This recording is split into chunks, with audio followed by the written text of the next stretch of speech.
Susan Stokes. I am the faculty director of the Chicago Center on Democracy at the University of Chicago.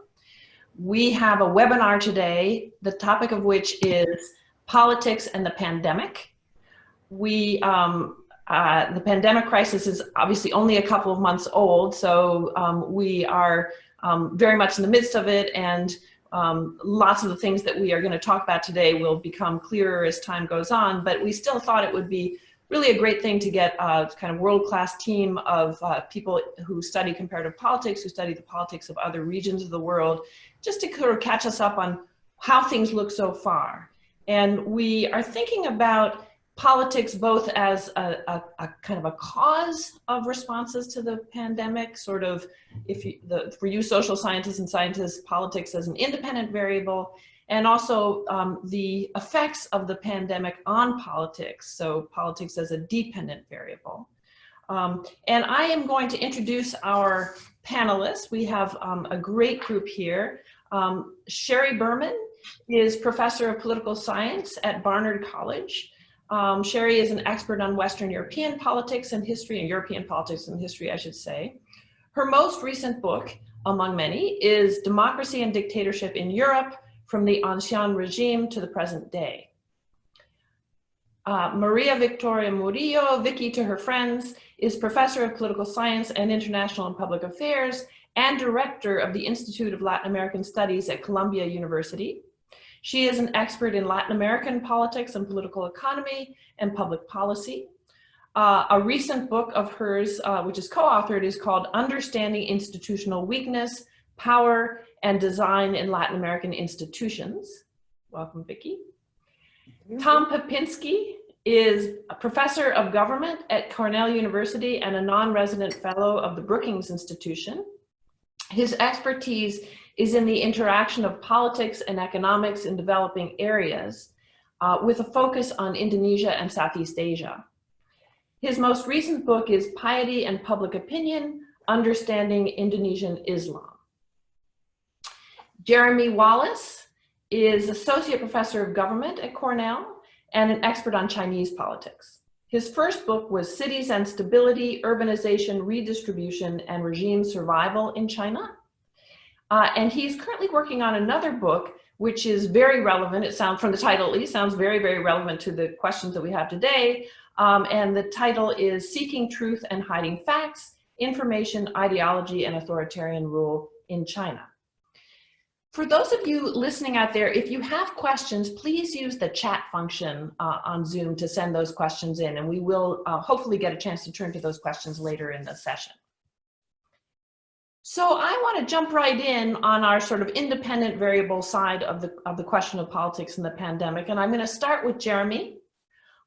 So Jeremy, from the outside, it looks like China's authoritarian system has offered some advantages, but also some disadvantages in terms of coping with the epidemic. How do you see this? So I think that's right. I think the initial outbreak shows some of the negative effects of authoritarianism. Even though China had experienced the SARS crisis itself, and it actually set up a disease reporting mechanism following that crisis, that system was undermined by local authorities who stopped medical doctors who were seeing these strange cases of pneumonia that they didn't have an explanation for from reporting, in ways that led kind of the outbreak to spread before it could be reported. So the cover-up, the lack of a free media, an institutional system that rewarded stability and kind of made the crisis fester, allowed the crisis to fester in the first place. On the other hand, once acknowledgement that a crisis was underway, authoritarianism in China really did have some positive effects, I think, on the ability to constrain the virus and its outbreak inside of China. And there I think you can see that with coordination of the system. Once strong orders were given and marching orders were given, they tended to be accepted at lower levels. The lack of a free media kind of switches here, and so one narrative and coherence of narrative kind of allows the government to probably increase compliance as opposed to other places. And then finally, the government was absolutely willing to use coercion in a way that probably would not be acceptable in a democracy. Jeremy, do you anticipate, I mean, sort of looking past this pandemic to, you know, sort of life back to normal and trying to avoid the next one, do you see the system changing, in particular in these sort of bad incentives that have been at work at the level of local government? Are they going to try to change that? I certainly could see limited shifts in this direction. You could imagine that the Chinese government will punish harshly those who made mistakes this time and will promise that the next time, if you don't report, you also will be punished harshly. But in terms of making kind of like broader changes, I think we tend to think about changes inside of a system. We don't think about real systemic level changes. I don't see an opening up of a free media. I don't see allowing of a political opposition, both of which might allow kind of more information to flow. What form do you think that changed incentives would take if it wouldn't be kind of an opening? Would it be sort of? I think it would probably be still within a kind of like a list of targets, a numerical set of targets. And if you see something that happens, you will be punished. If you don't allow it to happen, and maybe that would be quantified in some way. But I don't think that there will be anything, there will be no positive kind of, you will not get bonuses for reporting positive things. You will only be punished if something bad happens and you don't report it. Interesting. So transparency after the fact, but there's not going to be kind of a push for transparency beforehand. Has there been, I think I've seen some reporting on punishment of local authorities in Wuhan. Is that something that's happening? It is. There has definitely been punishment of authorities. And so inside of the system, it already has a lot of these features. And they already, again, as I said, they already had this SARS system set up that was supposed to prevent this kind of disease reporting kind of outbreak. And so it didn't work that time, and it doesn't seem clear to me that they're really instituting any changes or have a lot of mechanisms outside of opening a free press, kind of allowing doctors to speak, that might actually shift that in the future. Thank you. That's interesting. Sherry, I wanted to turn to you. We do read a lot in the press about the ways in which governments in Europe have responded to the pandemic, and they seem to be very, very different, not just in terms of outcomes, but in terms of the policies, the way that the governments have responded. Talk to us first just a little bit about that variation. What jumps out at you as really startling differences? So there's sort of two major differences. One is how quickly governments responded, and the second is what kinds of policies they decided to take in order to deal with the challenge. So, you know, some countries dithered for quite a while. They couldn't quite figure out either how serious the challenge was or what they should do vis-a-vis their population.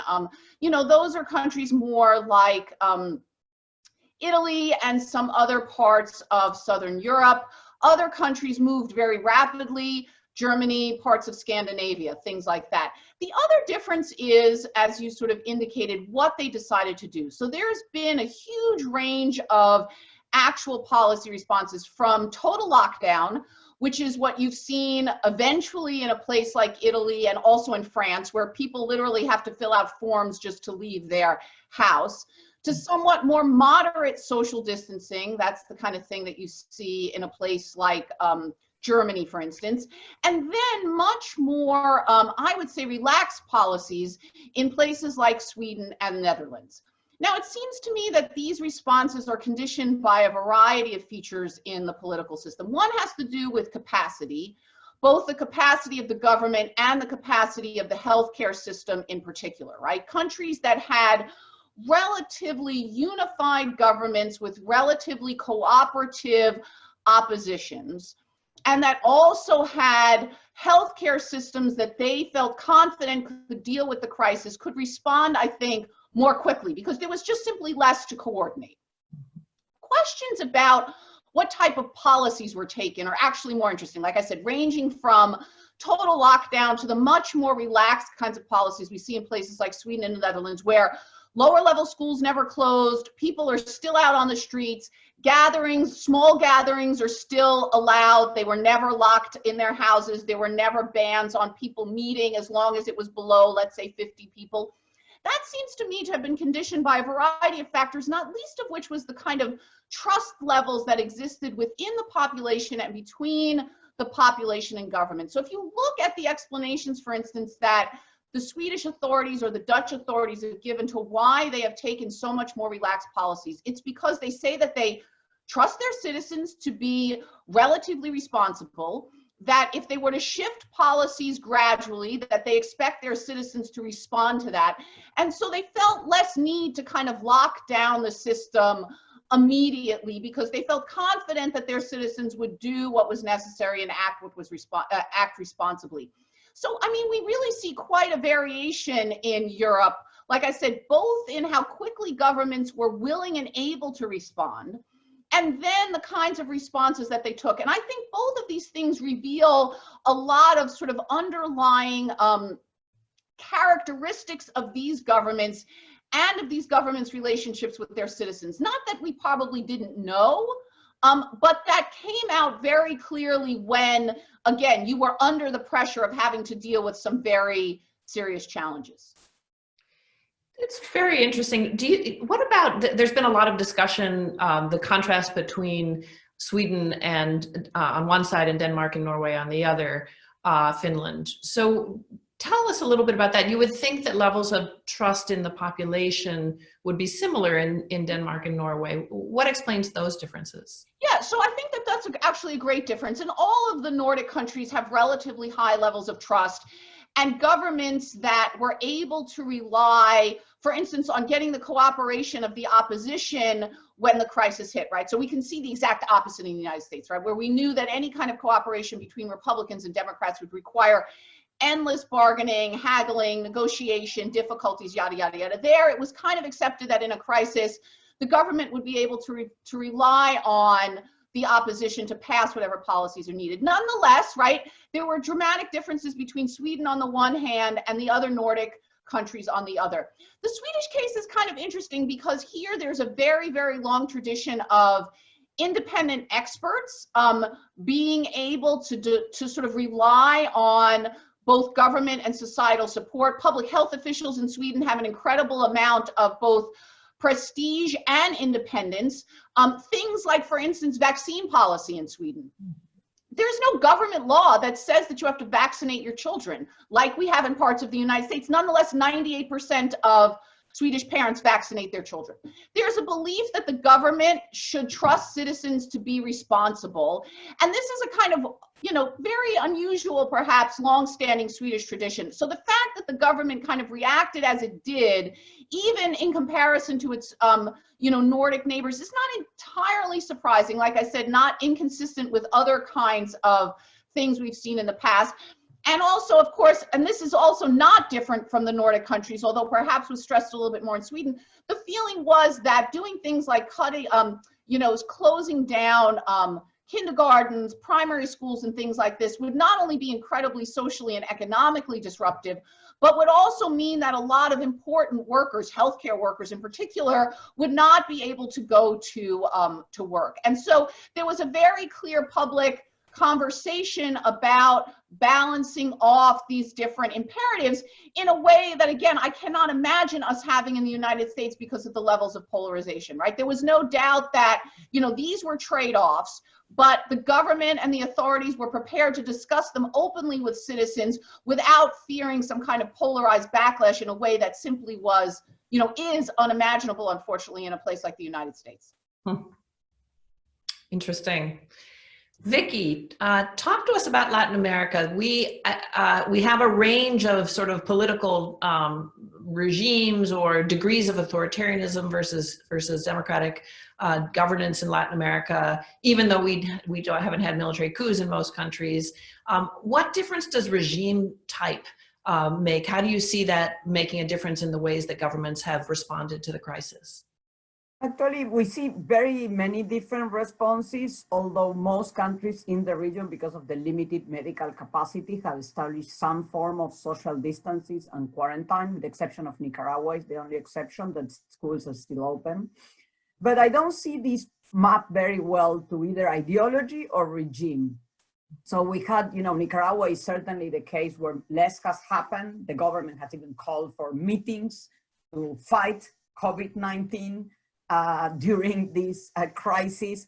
But also, you know, two democratic countries, Brazil and Mexico, had dragged their feet considerably. And so it's not clear that there is a regime pattern here going on. It is true, though, that in certain cases, most notably in Venezuela and in Bolivia, which has a regime that's pretty dubious in its character, the quarantine policies have been used to repress the opposition. So the idea that you couldn't break the quarantine policies have been used selectively to repress the opposition. So there are criticisms from Human Rights Watch and from Provea regarding this. But in other countries where the situation has not been used politically, like El Salvador, that has an incredibly high number of people in prison from breaking the quarantine, it's not clear that this is politically used. So I think the attitudes are more explained by presidents and the presidential personality and style than anything else. So it's interesting that Bolsonaro on the right and López Obrador on the left had quite similar responses of neglecting the threat and that has produced a very polarized responses. There are surveys in both countries that shows that the ideology of the voter or this individual or their vote for Bolsonaro shows how they feel, their likelihood to be ill, their trust on the policies of social isolation, and so on and so forth. And on the other hand, you had other countries like Uruguay or Argentina, where the government had really come up with the opposition, had presented a unified front with policies that are not necessarily the same. They're more dramatic in Argentina than in Uruguay, but in both cases, public opinion that was very polarized last year because of the election had become much less polarized in their views of the policies towards coronavirus. So that's a very interesting contrast. The other thing that is happening in the region is a lot of subnational unrest. So that's something that we see in the United States, governors and mayors that disagree with the policies of the president, in particular Chile, Ecuador, Brazil have seen this. In both Chile and Brazil, mayors in Chile and governors in Brazil had sued the president to pursue the policies they want, to establish more strict policies that the national government wants to establish, facing, you know, the risk at the local level themselves. So that's another interesting pattern, but again, not one that you could really map to the degrees of democracy and authoritarianism. Vicky, are there any cases you're aware of where the local level of government is pushing for less restrictive policies? Or is it always in the direction of more restrictive ones? Well, I mean, we've seen the more dramatic cases of going to the judiciary, asking for more restrictive policies in Chile and Brazil, but there are cases in which governments at the local level that do not have cases have asked for some kind of community quarantines. So for instance, in Argentina, and this is not conflictive because the government is discussing with them, like towns where you don't have cases, whether they could close internal borders and have limited economic activity within the town. So there's that's part of the current discussion of how to moving out of the quarantine to try to take cases where the geography allows to restrict movement.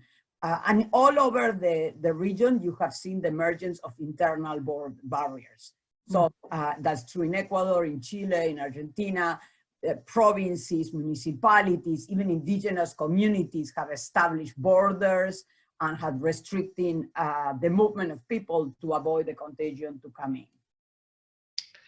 We had a question coming in from somebody who's listening about Colombia asking men and women to come outside on different days.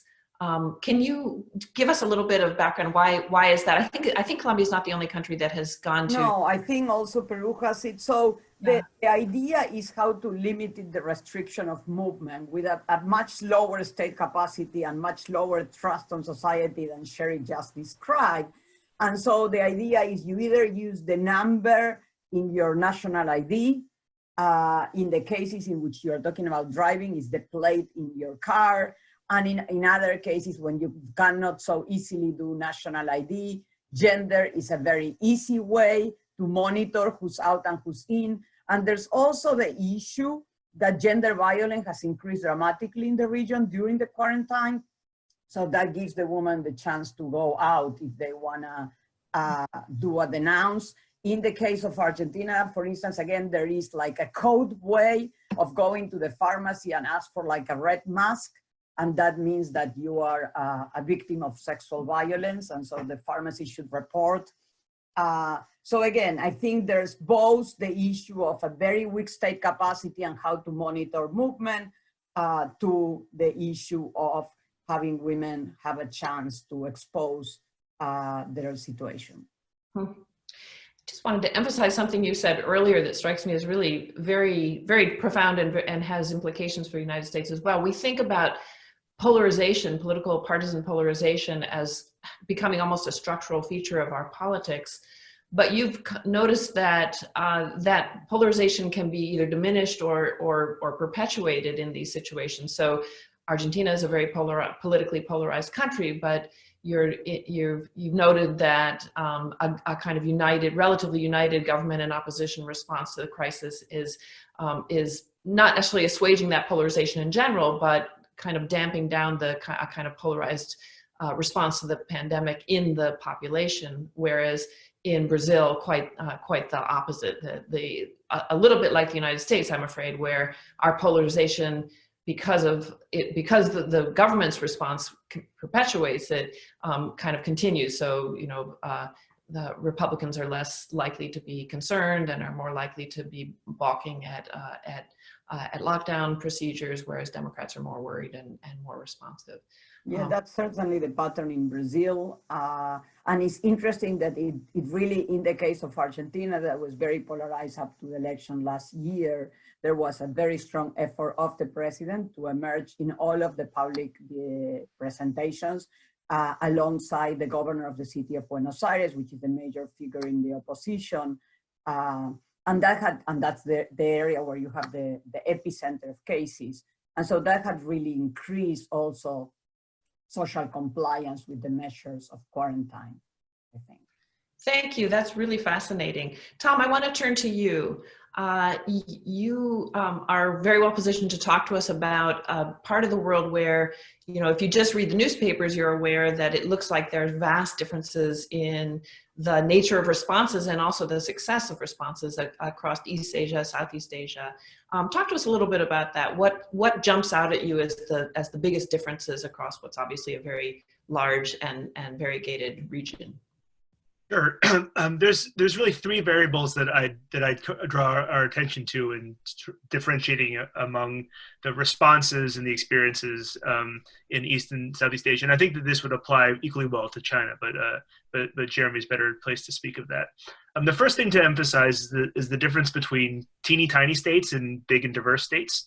And so the case of Singapore and the case of Hong Kong have just a different experience of managing COVID-19 than larger, more heterogeneous states, because the sheer number of people and the sheer amount of territory that has to be covered is a lot smaller. And so there's just a simple geographic factor here that's going to matter. On the other hand, being small and densely populated is not exactly great either. And so the nature of the threat or the risk to the population in highly densely populated places like Hong Kong and Singapore is more acute than in a more spread out place. But that's the first factor that differentiates the success stories from the others.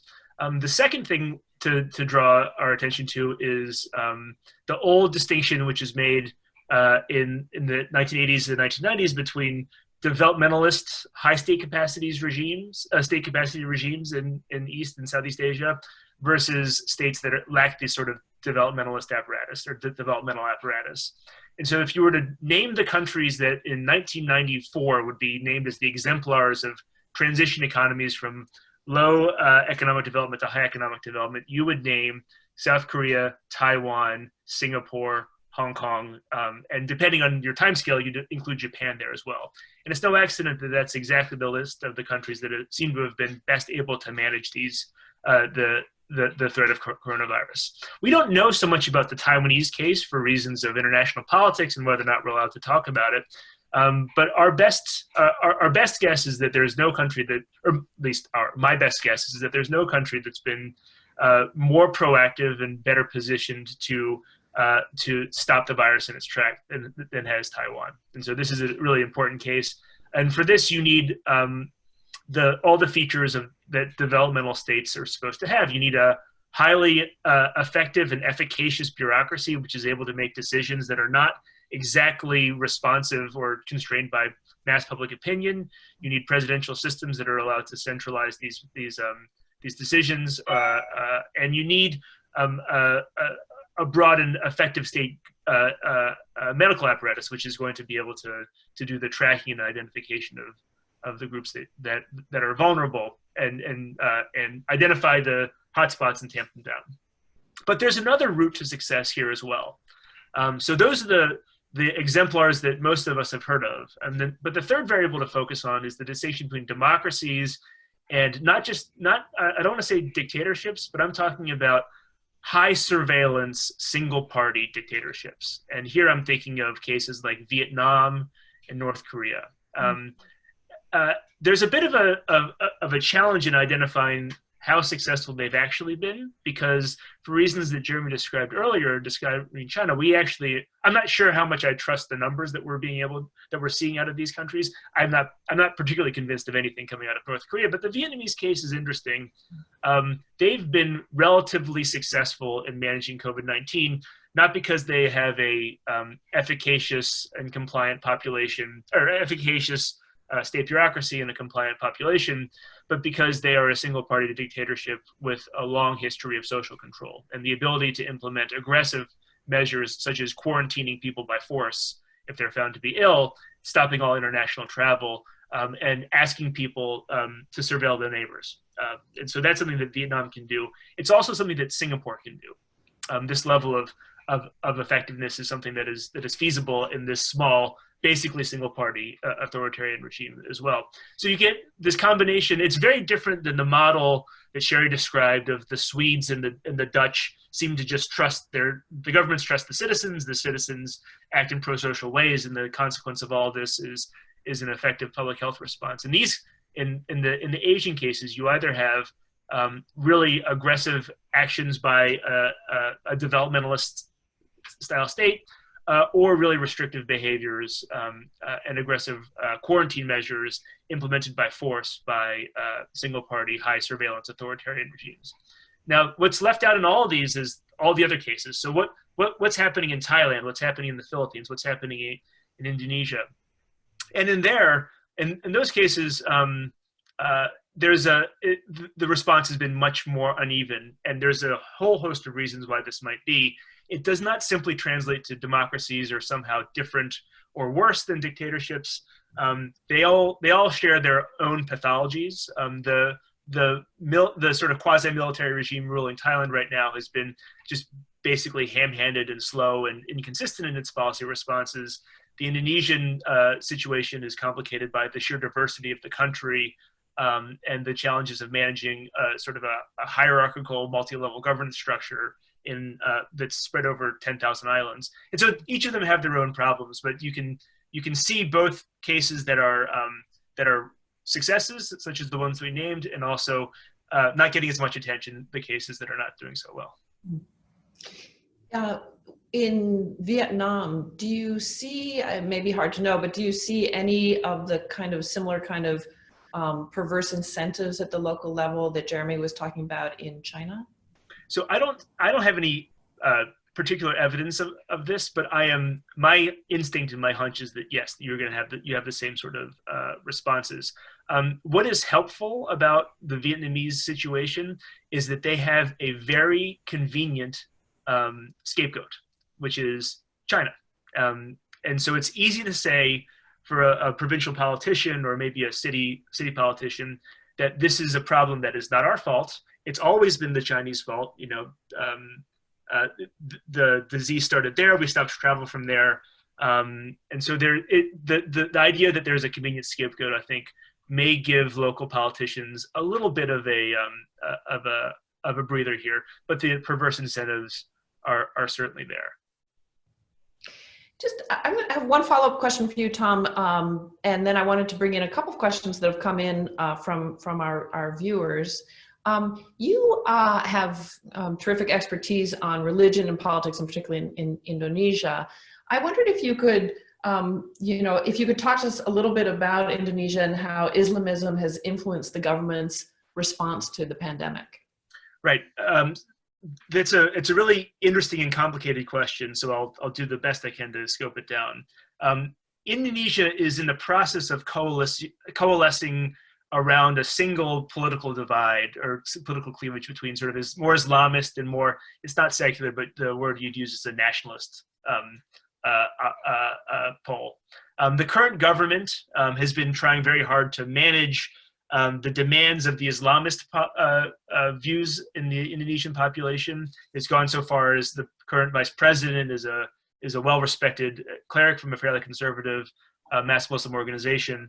And the trick of managing religion in Indonesia, but also in the Muslim majority countries of Asia, is that the way that one is a good Muslim is that one prays together with others on Friday. And so early on, in the Middle East, you had calls for religious elites to tell people, do not go to the mosque on Friday. This is a dangerous thing to do. In Indonesia, the term was shalat di rumah, which means have your Friday prayers at home. So do this there. And in the ways which are entirely analogous to what we see in the United States, there are some religious elites who are willing to comply with this for the good of their members, but there are also those who believe that this is impossible, that one simply cannot be Muslim this way. And so there's a trick here. The current Indonesian government is not Islamist in orientation, but it is fearful of an Islamist backlash. And so I've read a number of accounts that attribute its slowness to respond aggressively to what is plainly going to be a massive public health crisis in this country, with reference to the fear of alienating influential Muslim leaders. And what this has ironically done is it's opened up a political space for relatively conservative local politicians who are Islamists to occupy the space of, I'm going to be more responsible than the government. I am going to ask the government to be more aggressive than they will be on their own. So it's a complicated politics, but you can hear echoes of the way that it works in the US as well. Oh, that's fascinating. Thank you so much. Let's take a couple of comments and questions. We had a comment from Cynthia Sanborn, who's a political scientist at the University of the Pacifico in Peru, noting that Colombia, Panama, and Peru tried gender limits, the question that we were talking about before, but Peru shut it down in a few days. That's fascinating. I don't know anything. I don't know why. I don't know if you do, Vicky. Maybe we can get Cynthia to send us another comment explaining what went wrong with that. A question for Sherry. Switzerland is almost the quintessential country for disaster preparation, especially in regards to a nuclear threat or from invasion by shutting down their mountain passes. Why does Switzerland have such a relatively high number of cases per capita? Was it because a pandemic threat was too dissimilar to a nuclear threat? Was it because the Swiss are rich and travel more, high exposure, or something else?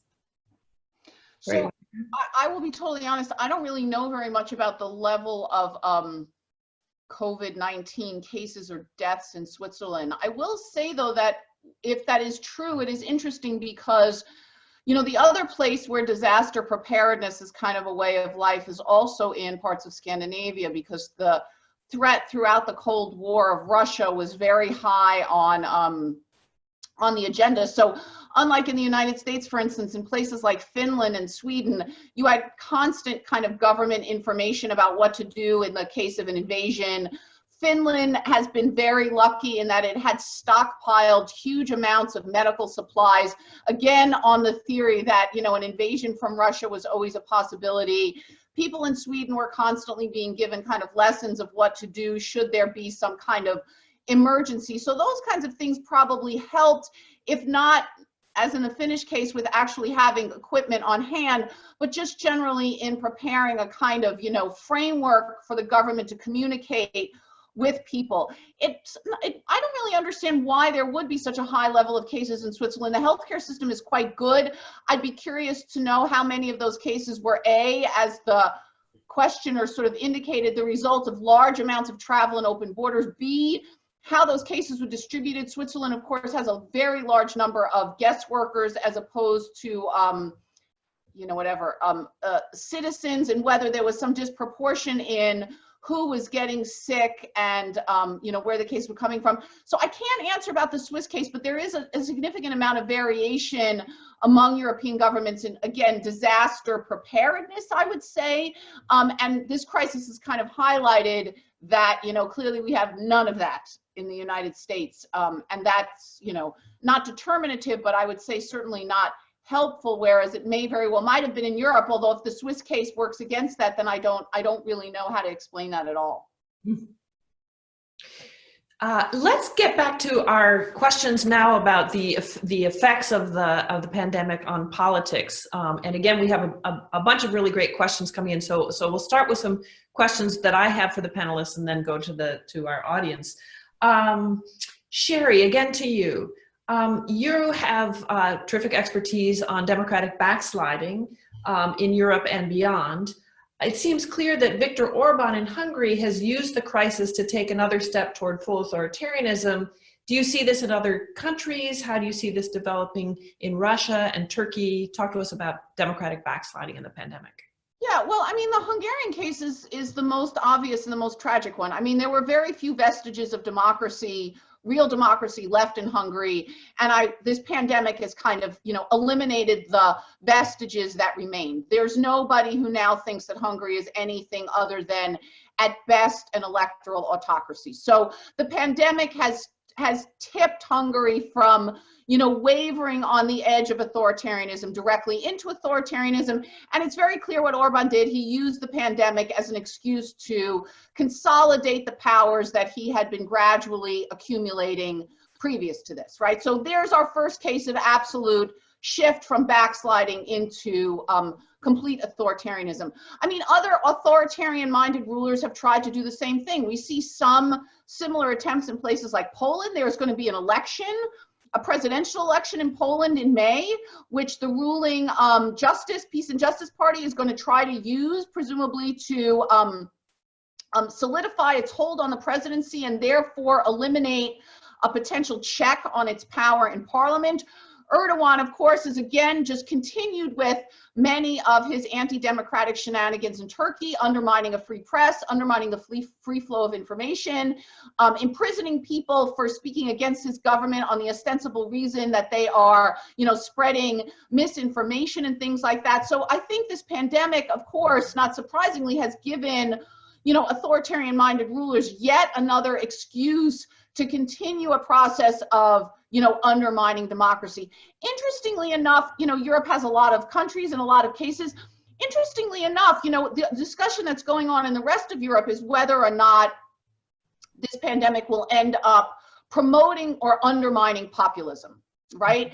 And actually, we've seen dramatic differences here. So at least over the short term, in places like Germany, for instance, actually support for Merkel has gone up, for the CDU, CSU, and support for the AfD, the right-wing populist party, has gone down because Merkel is seen as having done a good job. People appreciate the things about her that they maybe didn't love so much previously. She is a rational, calm person. She's not a person of charisma. She's not a person of dramatic gestures. But frankly, that was the kind of person that turned out to have been good in this kind of crisis. And so support for her and the government has gone up. You folks all live in New York State.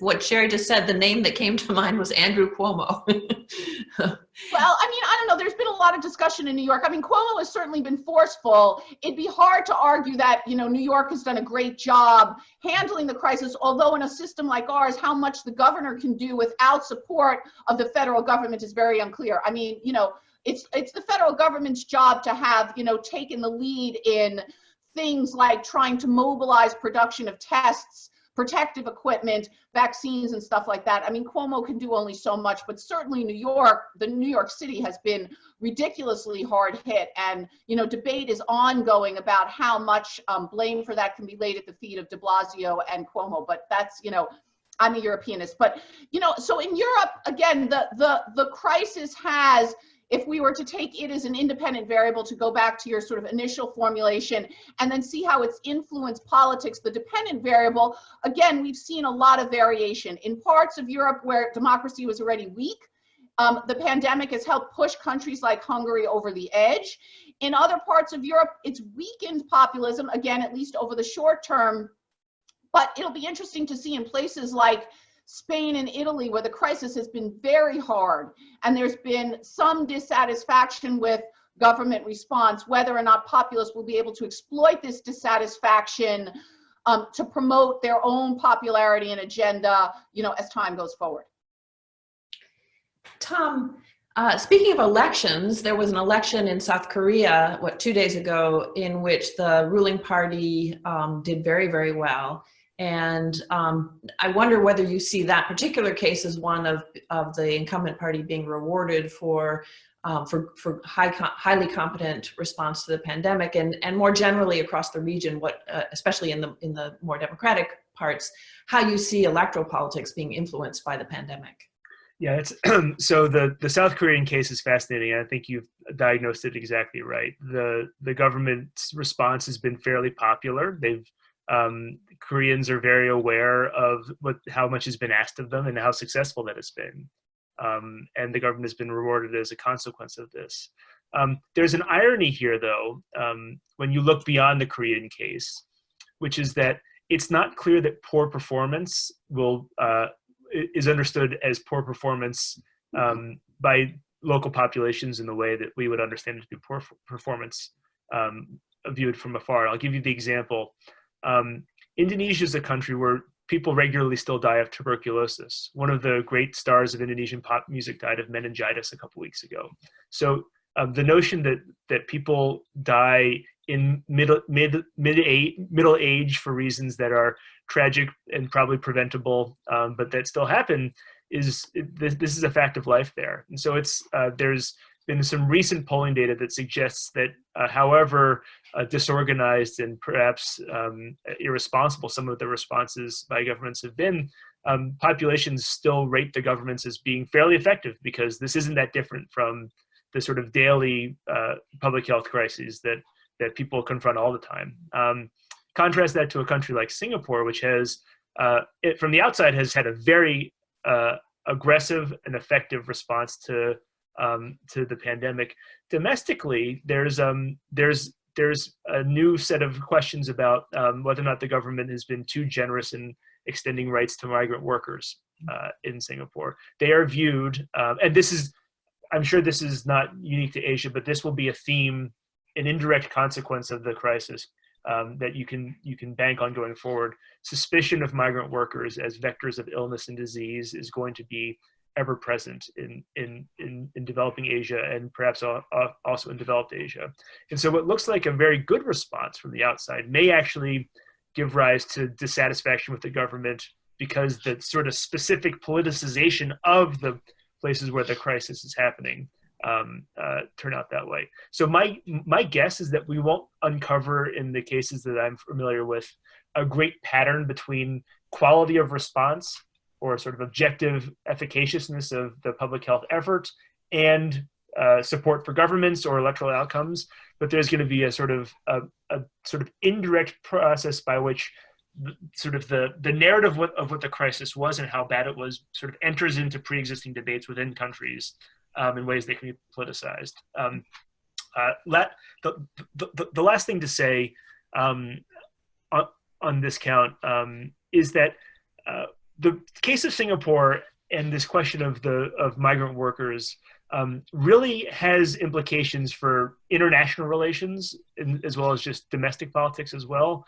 In Asia, as in the United States and in Europe, one of the policy responses that has been implemented in many cases is banning travel. And on the notion that foreigners are vectors of disease or that they're carriers of viruses, which is certainly true, but will be politicized in indirect ways that I think are going to be a lot harder to unwind than simply opening up domestic economies. These are going to heighten international tensions, I think, that are there. It's interesting to see the other side of that argument being made in some countries. I think I saw some shocking statistics about the number of deceased medical staff in the UK who were immigrants. So yeah, I'm sure you're right. That's going to have implications throughout the world. Vicki, I wanted to bring you in on this about the impact of the pandemic on politics, on electoral politics, and as well on social movements. We had a question coming in. Let's see. On the impact of the virus on social movements in Latin America. Talk to us a little bit about that. So this is an interesting topic in the sense that if we remember, 2019 was a year of protest and mobilization in Latin America, especially in South America. We see that happening in Colombia, in Ecuador, in Chile, in Bolivia. And it was, very strong political crisis, in particular in Bolivia and in Chile. And mobilizations, I think in Chile, the last mobilization was March 8th, which was just a few days before the establishment of restrictions associated to coronavirus. So one of the consequences of coronavirus has basically to demobilize the region. Either because people are afraid, and in the case of Chile, even before the government established a curfew, people start not participating anymore. The Medical Association recommended people not to gather. And so fear has really stopped all possibility of mobilization. And the pandemic has really become basically the only thing around. And so I was talking to my friends in Chile recently about, is there any campaign going on about the plebiscite? And they said, even in social media, you cannot talk much about anything else but COVID-19. Mm-hmm. So certainly the power of the mobilization of COVID-19 was dramatic. It has shifted political agendas. It's very, very dramatic. And in the three countries that saw the highest level of mobilization, it has also postponed what seems to be an institutional solution to those crises. So in the case of Bolivia, where we see a military coup and the unexpected end of the Morales administration and then the transition into the Áñez administration, the election was scheduled for May, and it has been postponed without a clear date for happening it, because there's no agreement between the MAS and the rest of the parties about when it will happen. So we have a pending electoral campaign in the social media, but nothing really going on. In the case of Chile, where the plebiscite was supposed to happen in the month of April, again, there has been a postponement at this point for the month of October. Again, the campaign has been lost even in social media. That's not the main topic. It's not clear where we happen. I mean, was the survey said that there was widespread support for changing the constitution before COVID-19. We do not know what will happen when the crisis is over. In Ecuador, where there's a lot of dissatisfaction with the current administration, there were protests in October of last year, and it has been the hardest hit country in the region in terms of death and cases with a lot of conflict between the mayor of Guayaquil and the president. There is now a discussion of whether to postpone the presidential elections of early 2021. So that's a crucial, and all through the country, the elections, the local elections in Uruguay and in many other countries have been postponed because there's no capacity, as opposed to Korea, to really implement these elections in a safe way. So that means that the population that's very unhappy with their government, that was undergoing in many cases crisis of political representation, has lost the two main mechanisms for accountability: elections and the possibility to protest, to express their political demands. So the effect has been incredibly important on the politics of the region. And I agree with Tom that in terms of, there might be some rally around the flag effect. We see an increase in popularity of the presidents that responded early and in a less, partisan way, like Fernández in Argentina, Lacalle Pou in Uruguay, Vizcarra in Peru.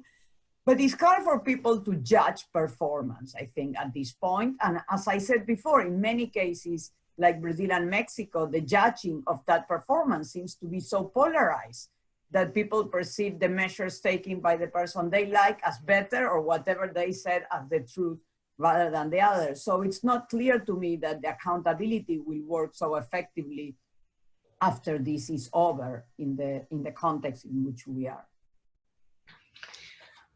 There was a question that came in that for Jeremy, and Jeremy, I'm not, you're free to say that you don't know the answer to this question, but why can China not regulate wild trade in wet markets if it has such a strong state? So I think there's a question about whether it wants to. I think in general, the Chinese government is quite weak at regulating a lot of activities inside of its society. It actually is it does not have as many bureaucrats or regulators as you might think. And so you see actually a lot of kind of scandals with kind of weak product protections. So there was a milk scandal where kind of plastic melamine was being added to milk, and a lot of other kind of like food and drug scandals along these lines, because we imagine the Chinese state as pervasive and present. And politically, I think it is in terms of social control, but in terms of actually regulating economic activity, it's actually quite thin. And so the wildlife trade is an interesting one. It's it's mostly related to traditional Chinese medicine and the economic kind of overclasses, as opposed to as like the kind of like baseline kind of the common people of the country. So the question of why it was not regulated or why it's not being regulated as strongly as we might think, it's often because it's the winners, those who have done well and are relatively powerful, that that desire those products or that see it as significant. Beyond that, I'm not necessarily clear about what policies China is going to do as a result of the crisis. There's been discussion about how support for closing down or kind of wildlife protections has increased. Whether that will remain is unclear. I mean, the incentives to avoid a repeat must be just enormous.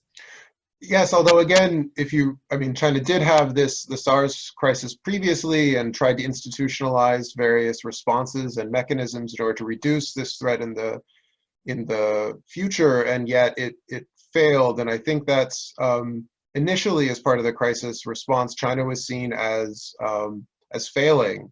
Now it's difficult to imagine that, given the extent to which other countries have suffered much more damage than China has, according to official reports. But it's this, I think Tom's idea about expectations inside of political systems kind of really making a difference is true, but there's also comparisons with others that also really makes a difference. So if you look, China, I think, expected to be able to control a respiratory disease because it had institutionalized these systems following SARS-1.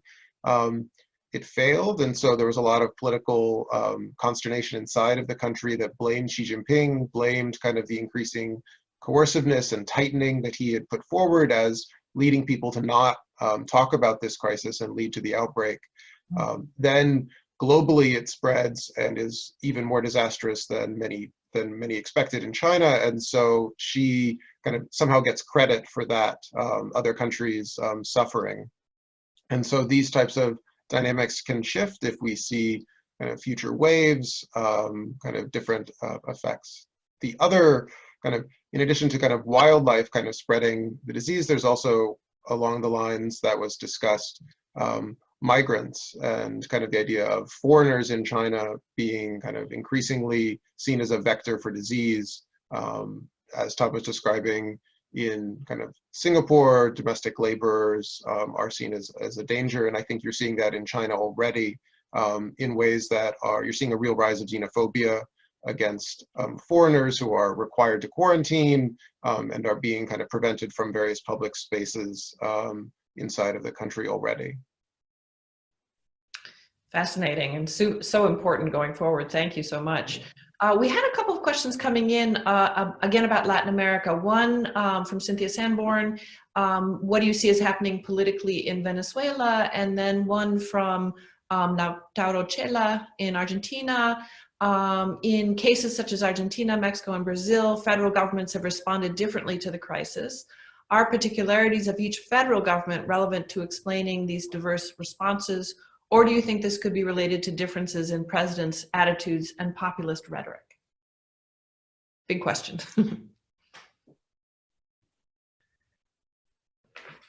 Vicki, Those were for you. Any thoughts on that? Sorry, Venezuela, the situation is terrible, but it was terrible before. So what we are seeing, as I said before, is the use of the new regulations against coronavirus to, for instance, repress doctors and other medical workers who complain of lacking the adequate conditions, or press repression of those who report of what's going on. But I just think it only makes a situation that was bad worse, and it's making it harder to think of any solution. In the case of Argentina, Mexico, and Brazil, as I said before, I don't think it's the features of federalism what really changes the responses. I think in this particular case, it is much more the characteristics of the presidents and the coalitions in power in each of these cases. But the presidential personality has been also crucial in making these coalitions. So both Bolsonaro and AMLO and López Obrador came as outsiders, left wing or right wing, but they both came as outsiders. And so they built their coalitions, which were relatively new, by making polarization more dramatic. So they have continued doing that, Bolsonaro more than López Obrador, even in their way of dealing with the illness and the critical situation.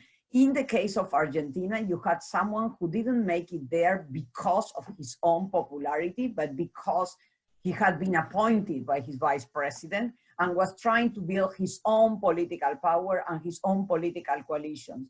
So in that sense, it made more sense for him, who was like a more management style than a politician style, to try to be a manager and to try to build as broad a coalition as possible. And so I don't think this is related to the institutional features, but more to both the coalitional dynamics, both in the case of Argentina for the government and in the opposition. We see the mayor of the city of Buenos Aires also emerging as a manager that wants to be a moderate within the opposition. So both of them had a very nice coalition of coming together as the centrist force within both of their coalitions, and they benefit from the way they manage this crisis. At least, so far. We never know what will happen into the future. I wanted to bring both Tom and Sherry in on questions that ask you to sort of add the U.S. as one of our comparative cases, and to think comparatively about the U.S. in light of what of your analyses of how the pandemic has affected other regions of the world. So Sherry, you first. When you see foreign leaders using the pandemic to erode democratic rule, do you worry about the U.S.?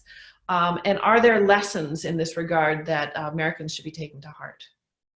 Well, I mean, surely, a lot of folks have been worried about the state of democracy in the United States for quite some time, particularly since 2016. And I don't think the Trump administration's response to this crisis has done anything other than further some of those concerns. I mean, we can discuss the efficacy of Trump's response. I mean, that's one thing, but the more direct question that you ask is whether his response both reflects and furthers some of these worrying democratic trends. And I think the answer to that is absolutely yes. I mean, again, we've seen he has either no knowledge of or concern with the actual nature of our Constitution, our laws, the system of checks and balances. I mean, I have the power to do whatever I want. I'm just going to hand this all over to the states. I mean, he goes back and forth depending on, whatever piece of information is obviously floated through his head at any one particular time.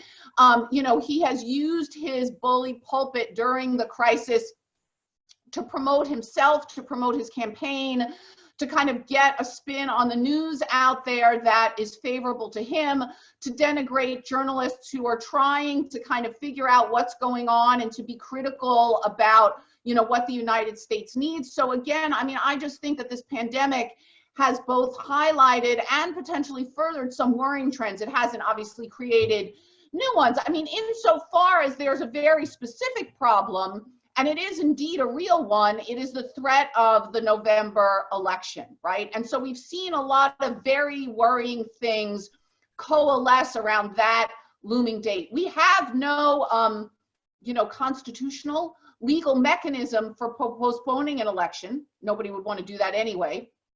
And yet we've seen fights over literally how to carry out an election in the context of what may very well still be a serious public health emergency.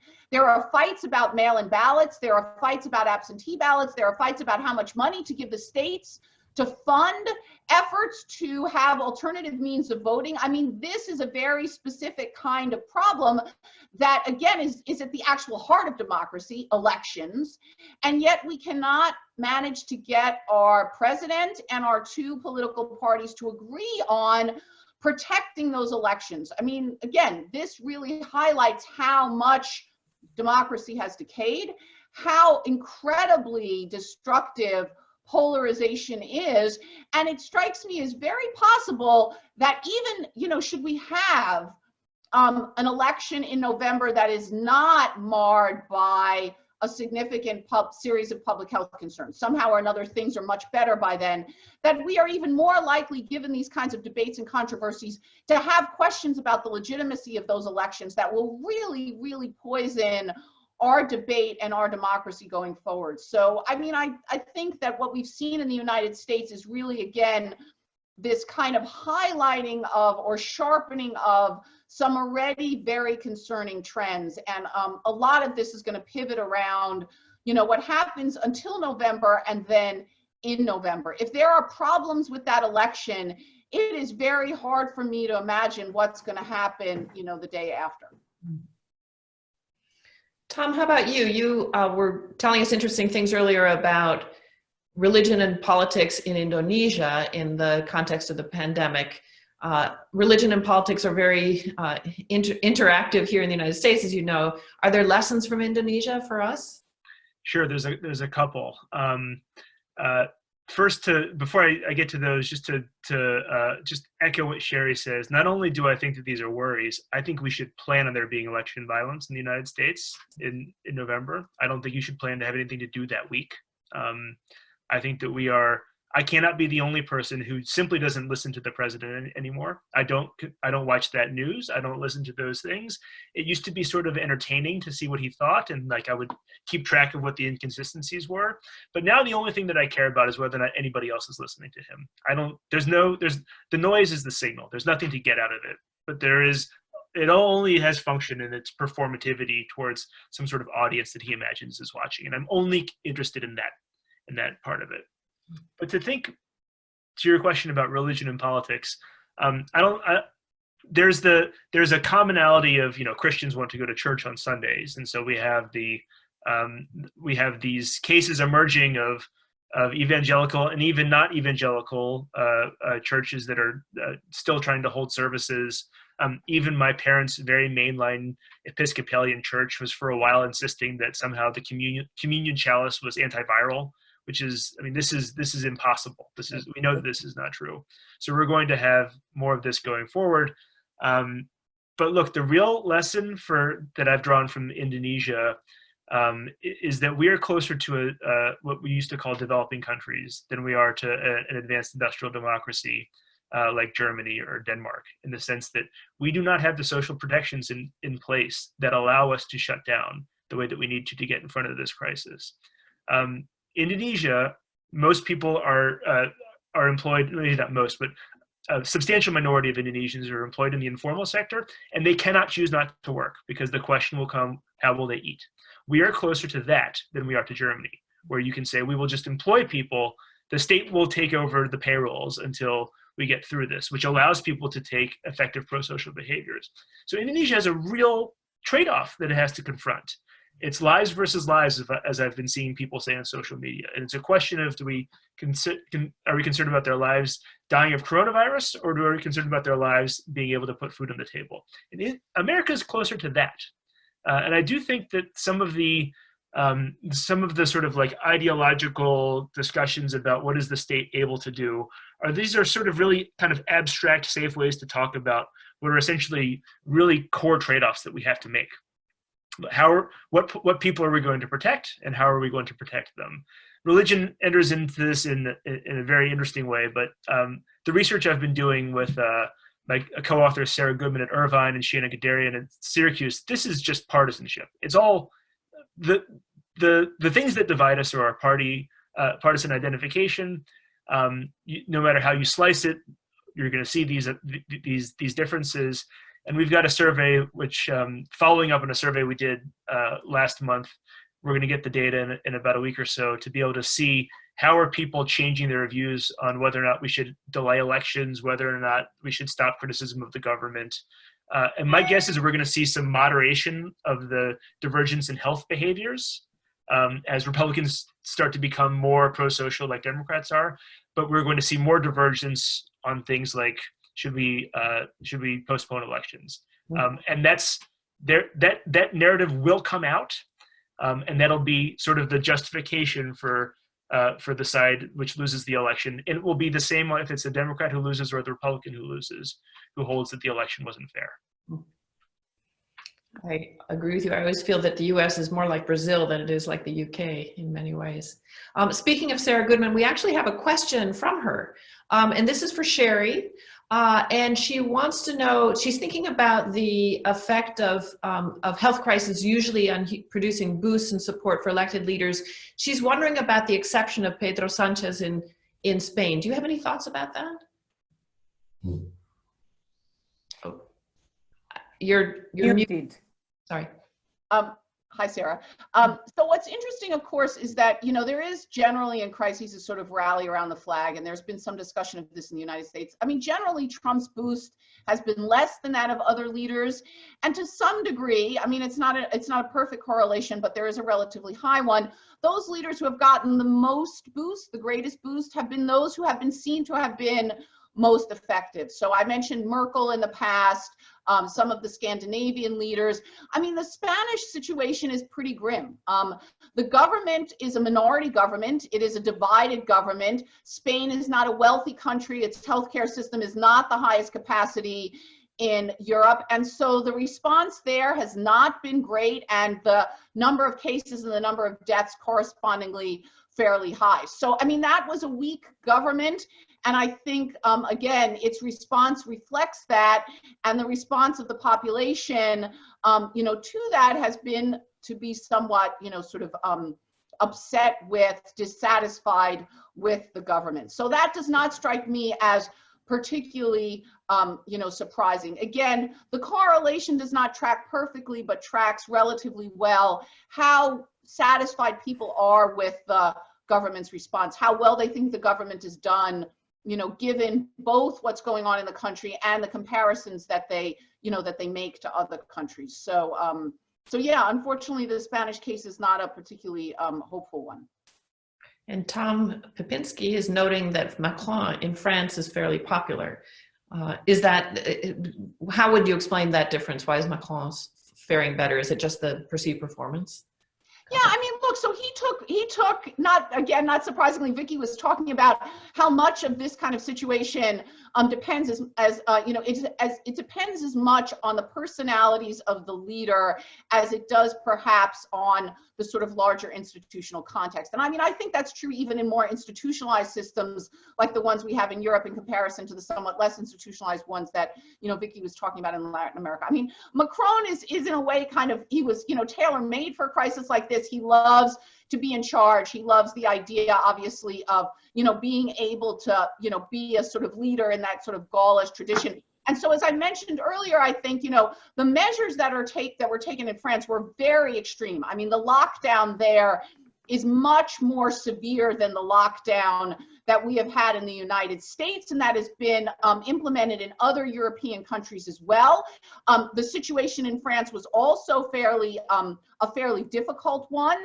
And so, again, props to him, I guess, from this population for taking, the kinds of radical measures that were seen as, perhaps necessary for things to go further. How long the kind of lockdown that exists right now in France can go on is very unclear. I mean, the economic prognosis for France, not surprisingly, is accordingly somewhat more grim than it is for some of the countries where lockdown measures were less severe, and we're beginning to see some lightening. Places, I think we mentioned before, like Germany and Denmark, where kids are going back to school. Of course, in Sweden, the younger kids never stayed home from school.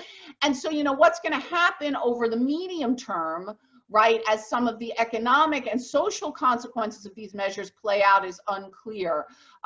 But, again, for right now, he's seen as, having taken charge, which he certainly has, and, been aggressive in his response to the crisis. I would say this is a Chris Cuomo kind of thing. We don't know yet, not Chris Cuomo, sorry, Governor Cuomo kind of thing, right? Which is, props people seem to, sort of respect or appreciate a decisive leader during a crisis, but as the implications of the policies play out over the medium term, whether those leaders will still enjoy that bump in support is somewhat less clear to me. I predict that 5 years from now we'll be writing papers or reading colleagues' papers about the impact of the response on electoral and public opinion of elected leaders. And there undoubtedly there'll have to be some nuances of the kind that you folks have been pointing to, that it also depends on sort of the narrative around that performance and prior expectations. Jeremy, we have a question for you, which is a somewhat different kind of orientation. This is from Hugh McFadden. I'm sorry, Hugh, if I'm mispronouncing your name. There is some speculation in US media that the COVID crisis is working to China's geopolitical advantage vis-a-vis the US, based on the perception China is recovering more quickly and has suffered comparatively less damage. Realizing it's too early to assess this issue, what are your initial thoughts? Well, again, acknowledging that it is difficult to assess the issue because it's quite early, there's a couple of different ways to think about it. One is the political narrative surrounding the crisis, the extent to which China is seen as a scapegoat in different countries. Tom already mentioned the extent to which that is happening in Vietnam, the United States, the Trump administration, all the ads that I've seen for the current presidential election are about China and tying the Democratic candidate to China. It's probably selection effects and part of what the ads that I would actually pay attention to. But it's also, I think you've seen kind of criticism of China from European countries, and as the crisis kind of evolves in different places, I imagine that will be the case. On the other hand, China has tried to describe itself as a savior. It has tried to ship protective equipment to different countries, offer support, financial support, and its own economy is getting restarted earlier than other countries, and so perhaps it can buoy the global economy. So one is there's a political narrative. Two is the actual economic situation globally. Is the United States so crushed by the shutdown economically or its political leadership that it is unwilling to provide global leadership? Currently, the financial sector, the Federal Reserve, is absolutely expressing global leadership and kind of like conducting, using extraordinary measures to provide that financial leadership globally. But if the US economy really declines over the next kind of period of shutdown over the next 4 to 6 months or so on going forward, and China's economy is kind of going back in forward position, is that going to change? Is the president, for instance, going to tell the Federal Reserve to stop giving money to other countries, even though that's not exactly what's happening? And you might see a real shift there. These, I think, are all kind of open questions. I don't think it's necessarily definitely going to be a case that China is going to lose because of this crisis, nor that the US will win. But I do think that there is a competitive aspect to it, and there is going to be a lot of blaming, and that it is going to kind of in part be determined by who wins, who loses elections, but also the kind of the nature of the crisis as it happens in different countries in different places. And so if China is able to completely avoid a second wave, but a second wave hits other countries, is that going to make China more culpable, or is people going to blame China even more because they're somehow seen as immune or something along those lines? Or is China going to be seen as kind of a stronger force and someone to emulate? I think these are all kind of open questions that I don't have answers to, but I think are going to be really critical to assessing at least US politics in the next, in this presidential election. Thank you so much. So we are out of time, unfortunately. We have a number of great questions that came in that we're just not going to have time to answer from our audience, but I wanted to thank Tom Popinski and Jeremy Wallace from Cornell, Sherry Berman from Barnard, and Vicky Murillo from Columbia. This has been a fascinating conversation. I'm hoping that we'll have more. And I'm Sue Stokes from the Chicago Center on Democracy, and thank you so much for joining us. Thanks to you for inviting us. Thanks, everyone. Thank you very much, everybody. Thank you. Bye.